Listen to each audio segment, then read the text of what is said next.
Welcome to Cartoonist Kayfabe. My name is Ed Piscor. I'm Jim Rugg. And Jimmy and I are going to be doing some traveling this year. October 22nd, Jimmy's going to be at the Jacksonville Public Library for a comic and zine festival. Friday, October 28th through the 30th of October, we're both going to be at Baltimore Comic-Con. You're not going to miss us on that convention floor with the setup that we've erected.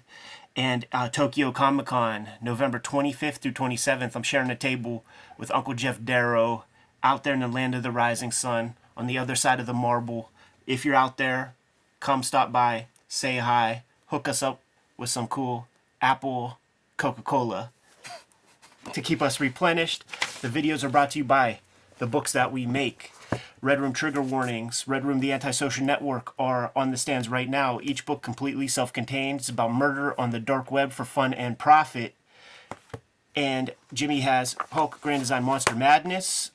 These books are going to be collected in a Treasury Edition format at the beginning of 2023. Street Angel Deadliest Girl Alive, collecting the Image Comics, Street Angel comics that he did over the past number of years. And I think we're going to frame this video in a specific way, Jimmy. This is the last call, man. You've three times a charm.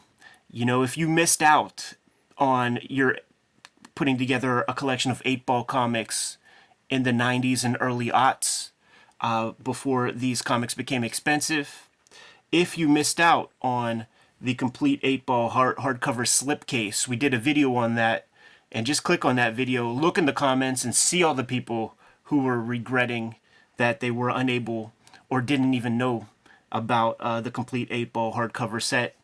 This is fresh out on the stands, man. Full disclosure, Fantagraphics is my publisher, but they also are publishing some of the best comics to come out in America.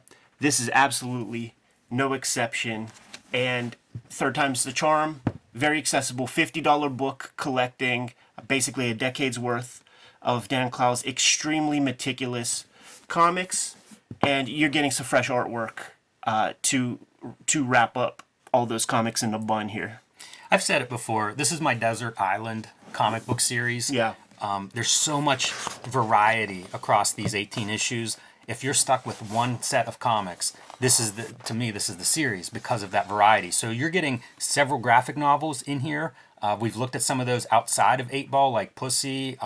We haven't looked at Velvet Glove yet, have we? Did we do a video on it? We've not, but that's in here completely. That's one. Ghost World. Everybody's aware of Ghost World. That's in here in its entirety. So it's amazing what was in these issues. And I started buying these before the series ended, and they just blew my mind. Yeah. Because you would get short strips on like letters pages, which are all in here, and that's awesome. But it was a complete experience from cover to cover, and that's what you're getting here. Completely reprinting everything that appeared in the original series. So if you did miss out on that series, this is a great collection. Absolutely, man. I was marveling at just the inside cover treatments, the fresh stuff that Dan put together for this issue, and the dedication to Kim Thompson. Not your best issue. Yes. Like this sums up Dan Clowes as a cartoonist, right? Like he's able in very simple language, able to distill a whole idea.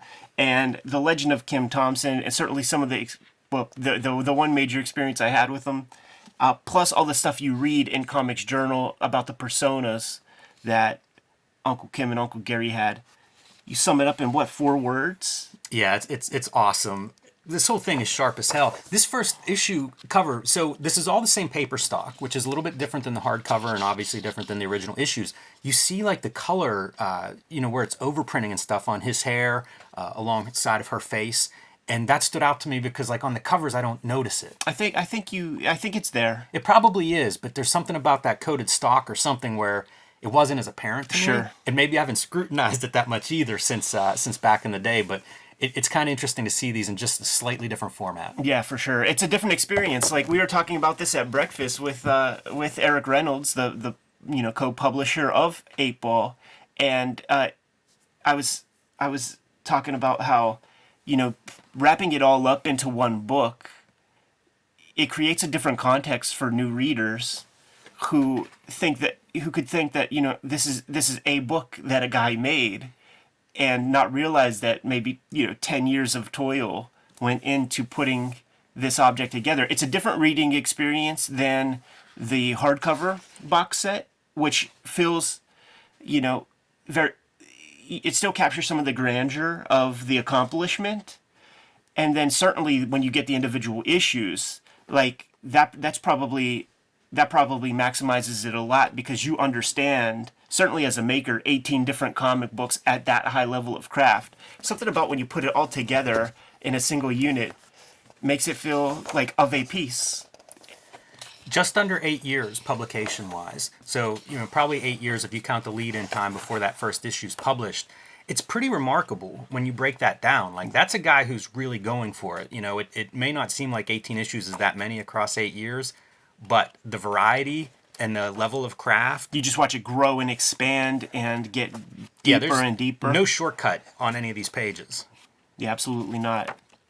I was staring at this, just knowing that he's using those color Zipatone screens that you would put down like on like a blue line, like this black. And we did a complete, what was it, the Dan Clowes Studio Edition. Mm-hmm. There's a Dan Clowes playlist that you guys can click on to check out all the Clowes videos we made. But looking at the Studio Edition, you get to see some of the color guides and things. And you just cut out these stickers of the various colors you want, put them down on the paper, and then you have your black acetate on top. It's just whenever it gets separated in the actual printing process that overprinting will show up. And there are notes, you can see kind of on the edge of the page here where there's a slight different color. These are short notes, but some insightful notes, and he talks about color process in those notes on each issue. So this is probably like where the bifurcation was with the hardcovers. Yes. Yeah, I think that's how it is, because we're just getting the first batch of issues, and then there's a second set of notes for the second batch. Yeah. And I'm pretty sure that follows the hardcover split. Yeah, it makes so much sense, man. Whenever they were putting together the hardcover set, 16, 17 different paper stocks, because you're getting the glossy stocks for the covers, the different paper stocks over that 8-year period of the guts of each issue. And I was out in Seattle as they were doing that math problem to try to figure out how to make the complete 8-ball work, and everybody was stressed. There it is right there. Some of that color process you were talking about a minute ago. Yeah, there it is right there. So when we talk about, well, actually, no, that's blue color for that ghost character, but you could see like the line art is a blue on a lot of this stuff. Yeah, it's something we say blue line process, and what he describes is he would go to like a Kinko's or some kind of office reproduction store, and he would get a film positive of the line art made from his drawing, and then he would get the very light blue line art printed on a page, and that's what you're seeing here, and that's what's known as like blue line process. There was also a gray line process. I don't know that Clowes used it, but it was one that was used by some of the publishers in the 80s that were trying to figure out different color techniques. So I'm working on some color techniques myself, man, and I'm going to be using marker, color pencil on this comic I'm working on right now.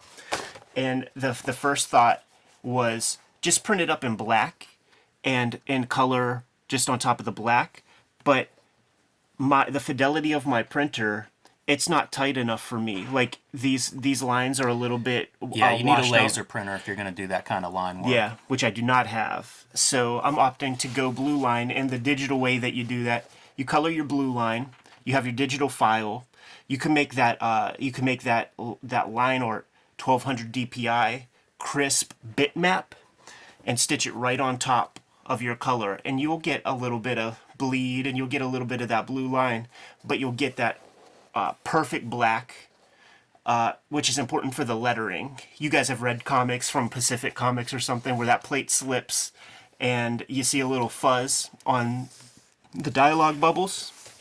That should prevent that. When I saw this photo, I thought it was so fucking genius, dude. That is like a sheet music holder thing where he has his scripts and presumably thumbnails. Could be sitting right there. Whatever notes or visual aids you need up above your drawing surface. How genius, right? Yeah, so with this collection, you're not getting the various paper stocks and things, and if you missed out the first 2 times, you should be thankful for that, because it's going to make this book easier for Fantagraphics to probably keep in print.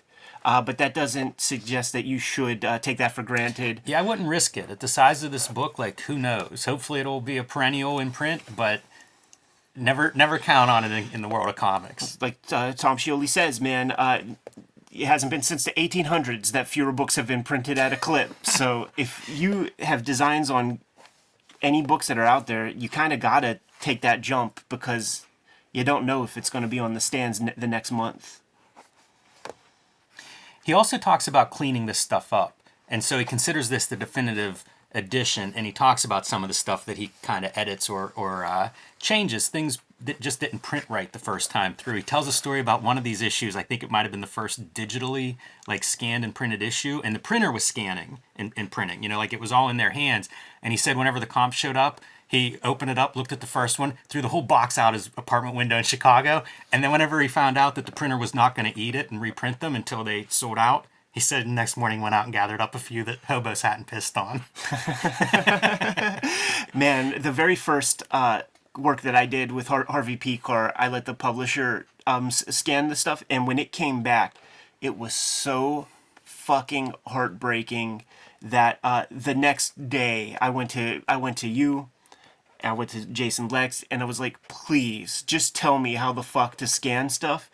And man, it was that day where serial port scanner with the two little screws that go into that big ass port. Yeah, the SCSI connector. Yeah, before SCSI. And scanning at 600 DPI. I mean, the scanning of my books was the weekend. It would be the weekend's duty to scan, 20 pages or something like that, because it's just like it took so fucking forever. Long. Yeah. This strip, one of the I think Arizona or New Mexico, some little town, and they're like alt weekly. They printed that strip whenever they were trying to he calls it building the stadiums with the taxpayer money. Like the fraudulent building the sports stadiums, caused a riot. Printing that strip. Yeah, you can't play around in the South when it comes to sports stadiums. Right. Some notes on Dan Pussy in there and stuff. Some of this stuff is so iconic as characters, as stories. It's great to, every time it comes back in print, it's really great. Ghost World printed in orange originally for reasons that he says unclear. Doesn't know why it printed that way, but, trying to stay true to the original printings, you get one chapter of Ghost World in that weird yellow-orange. Yeah, so at the risk of just total redundancy, we could probably end things real soon and just suggest that you guys check out the other videos in the Dan Clowes playlist, because we deep dive a lot of specific stories here. As we go through here, it's like, do we need to do Black Nylon? We need to do Velvet Glove. There are some great notes on caricature as well in this collection. So we have looked at that story, but I would say, there's so much value in this collection is what I'm saying. We're going to have to redo that fucking caricature. That caricature video is a blight on Cartoonist Kayfabe, man, because the production values somehow got really fucked up. Well, you know what? I would like to go through the notes that he talks, because he talks about a real book and a real caricaturist that he started with. Yeah. So I might track that down if we decide to redo that story to have a little more info on, a little more insight behind the scenes on that. Look at that. And you even get a little bit of thumbnail action, a little bit of sketch action. So bang for your buck, $50 on the racks right now. Pretty fresh out. Third time's the charm. If you missed out the first two shots, man, there is no reason for you to jump into our comments regretting that you don't have the complete 8-ball, because it's never been presented in a more accessible way than it is right now. Putting together those individual 18 issues at this point will run you close to $1,000 probably, and not be an easy task. Yeah, a lot of eBay hunting. Yes. Good to go, Jim? I am. Kayfabers, follow, subscribe to the YouTube channel, hit the bell. We'll notify you when new vids are available. Jimmy, tell the people what's out there, man. Hulk Grand Design, Monster Madness, the 2 comic book issues are in stores right now. Pick those up. If you haven't picked them up, or even if you have, pre-order the Hulk Grand Design Treasury Collection. It'll be out in January. It's a big oversized thing. It'll look great on your shelf next to X-Men and Fantastic Four Grand Design, and you want to let Marvel know how many of those are going to sell, and Make them make more grand designs. Street Angel, Deadly Squirrel Live, back in print after almost a year from Image Comics. It's 8 full-color stories of the homeless ninja on a skateboard. As we get close to Christmas, this is the perfect book to give to friends or to give to yourself. And join me on patreon.com/JimRugg, where you can see lots more of my comics and art. It is the season of the witch right now, though, man, so make sure you get your hands on Red Room, the Antisocial Network, and Red Room Trigger Warnings, my latest effort from Fantagraphics. Each book is completely self-contained modern-day horror comics, man. Murder on the dark web for fun and profit, like OnlyFans, except murder. And these books are completely self-contained. Get your hands on them. And I'm serializing new Red Room comics on my Patreon right now. Every Tuesday, put up new strips. All of this material is up there, and the new stuff clears up more than 300 pages worth of comics for $3. Can't beat that with a baseball bat, man. Hit my link tree up in the description below. You'll be able to get all those comics that way. What else do we have out there, Jim? Subscribe to the Cartoonist Kayfabe newsletter at the links below this video. You can also find Cartoonist Kayfabe t-shirts, merchandise, hats, and more at our spread shop in the links below this video. Another great way to support the Cartoonist Kayfabe channel. Given those marching orders, Jimmy will be on our way. Read more comics.